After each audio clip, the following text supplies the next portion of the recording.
Now joining us, Jonathon Tasini. He's the author of The Audacity of Greed, Free Markets, Corporate Thieves, and the Looting of America. We've talked to him about that before, but today we're going to talk to him about his Senate run in New York. Jonathon, welcome back to the Young Turks. Hey, it's great to be back. All right, great to have you. Jonathon, I'm going to keep it real with you right off the bat. I know you ran in 06, and so now when Hillary Clinton stepped down, it looked like, well, that's a great opportunity for you. That's what I thought immediately. And instantly, of course, they gave it to Gillibrand initially, and during the run, of course, Democratic Party supporting her, et cetera. But it seems like you don't get any love from the Democratic Party. Can you tell me why you think that is? Well, I'm an outsider, and I'm running against the machine. That's about a pretty simple way of describing it. And I'm not so sure even that the machine is consolidated behind my opponent. I think the best proof to that is that there are a bunch of people that were sniffing around wanting to run or thinking about running besides me. I'm the only one that actually declared that I was running and has stayed in the race. But it's tough. I'm not a machine politician. I'm actually mostly a movement person. And as you point out, I ran in 2006, but I've not run for political office aside from that. So, but Jonathon, why does the machine not like you?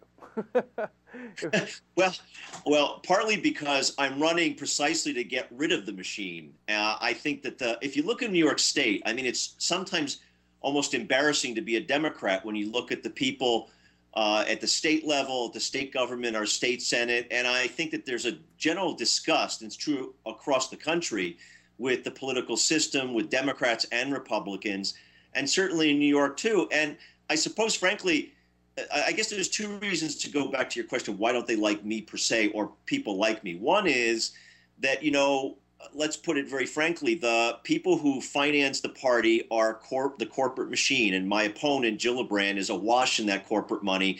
That's completely opposite to the kind of person I am and the kind of campaign I'm running.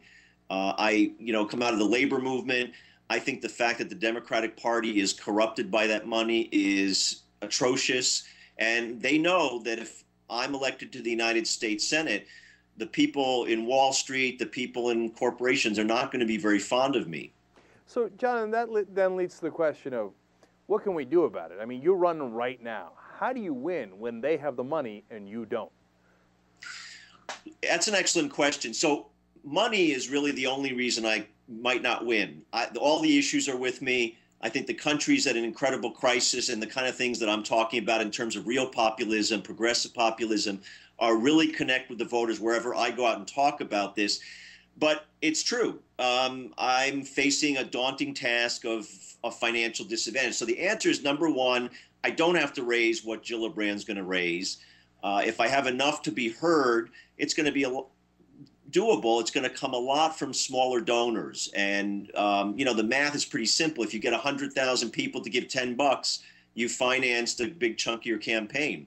And I guess the thing that keeps me going every day, and believe me, I hate doing the fundraising part of it. It's not fun. The quarterly deadline is tomorrow. So all day today I was on the phone trying to fundraise. It's tough. It's a tough economic environment. But what keeps me going every single day is that when I actually go out and talk to voters, all across the state, there's real enthusiasm for what we're trying to do, which is to basically say the machine has got to go. We need to take on the corporate powers that have basically robbed this country for 30 years. And there's a real excitement about that. But I'm being very honest, and I say this wherever, the money is the biggest drag for us. I want to talk about the role of money a little bit more. But first, what's your website, Jonathon? JonathonTasini.com. Okay, so it's simple, JonathonTasini.com. So yeah, it's right behind here, Tasini, Tasini. All right, there you go. I see it. So talk to me about why money matters so much. I mean, because without the money, what can't you do to get the message out? Well, in New York State in particular, it's a hugely expensive media market. I think it costs something like on the order of $250,000 a week to cover the major network to do advertising at the end of the campaign. That said, that's not really what I'm going to be doing. We're not going to be blanketing the airways with advertising. I'll give you an example. One of the things I want to do is I want to do a block by block, community by community caravan. Go out throughout the state every single day, meet people and film them to talk about their lives and what's really happening to working people, and then broadcast it across the internet as a living documentary of what's happening to people in their daily lives. And I think that could really connect with voters, not just in this state, but across the country, in terms of inspiring other people like progressive populists to run for office. But that in of itself probably cost about $100,000 to run for, say, 3 months. You know, just the van, the gasoline, the food cost, having a couple of staff people. So that's just $100,000 to basically get out and talk to the people. Yeah, that's a great insight into how much difference money makes, even if you're not buying giant ads. But would it make a huge difference if the media took you seriously, even if you don't have the big money? I mean, is that one of the main areas where you get stopped? Because the media goes, well, if you don't have money, then you obviously can't win. So I'm not even going to talk about you. And if I don't talk about you, well, then you certainly won't win. Dude, you're right on the money about that. It's this sick kind of circular argument. The media defines who is credible by how much money they've raised. And the best example was the non-candidacy of someone named Harold Ford. I've lived in New York for 2/3 of my life. Harold Ford is a Wall Street executive who kind of dropped in on this state recently. He has every right to run, but the only reason people took him seriously in terms of running in the state was because he could raise millions of dollars from Wall Street and from the banks and from corporations. So it is unfortunate and particularly the mainstream media, the traditional media, like the New York Times, that's all they think about in defining who's credible. Whereas if they just because you don't need the ads, if the media just covers it like it's a real race. If they say, all right, here's what Tasini said, here's what Gillibrand said, et cetera, then that really evens things up. But if they don't give you a chance, then, then it's so much harder. Then ironically, you need more money to buy the ads, et cetera. So yeah, you mean, what you're saying is if the media actually just did their jobs as journalists. Yeah, and look, and I'm not picking a horse here in this race, right? And all I'm saying is I'd like to hear from both sides, and I'd like to hear what the positions of both sides are, and I don't give a damn who has more money. As a voter, that should make absolutely no difference whatsoever. All right, now finally, Jonathon, real quick, I know you lived in Israel for a time, but you have some interesting ideas on what you call the Gaza blockade. Talk to me about that, and let me get your thoughts on it real quick. All right, let me give quick background so people know, even though people don't know that I'm Jewish, mostly because of my last name. My father was born in Palestine. He fought in the Jewish underground. Half my family lives there. I have lived there myself for 7 years in the 1970s.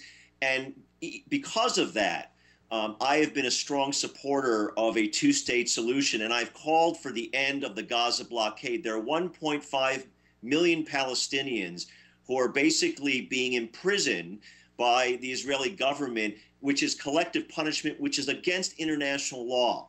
And I've called for that and have been pressing that issue very, very hard. In New York State, that has been, kind of controversial because of the tradition of the Jewish community being more monolithic and being one-sided towards Israel. And I say all this, and my position is very clear because I believe it's good for the Palestinians and for Israel to have a two-state solution, that the continuing conflict and violence is bad for people because it's creating enormous tension, enormous violence, and there is no way out, peaceful way, a just way, unless there's a two-state solution.